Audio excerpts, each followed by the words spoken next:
तुम्ही राज्याभिषेक सोहळ्याचा अभ्यास करताना किंवा त्यांच्या रायगडावरील चित्र पाहताना तुम्हाला एक प्रश्न पडला असेल की तिथं राज्याभिषेकच्या वेळी प्रसंगी दोन मोठे डौलदार हत्ती कसे काय आले असतील बरं.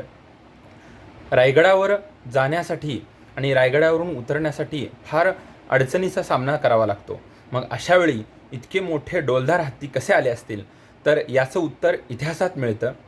1662 साली छत्रपती शिवाजी महाराजांच्या दूरदृष्टीनुसार जावळीचा प्रदेश जिंकून घेऊन त्याच्यामध्ये रायगड बांधून नंतर आपल्याला राज्याभिषेक करायचा आहे आणि त्यासाठी हत्ती लागतील म्हणून हत्ती लहान असतानाच दोन मोठे डौलदार हत्तींची पिलं महाराजांनी रायगडावरती नेली होती आणि तिथं त्याचा सांभाळ केला आणि शिवराज्याभिषेक सोहळ्याच्या वेळी ते हत्ती तिथं वापरण्यात आले.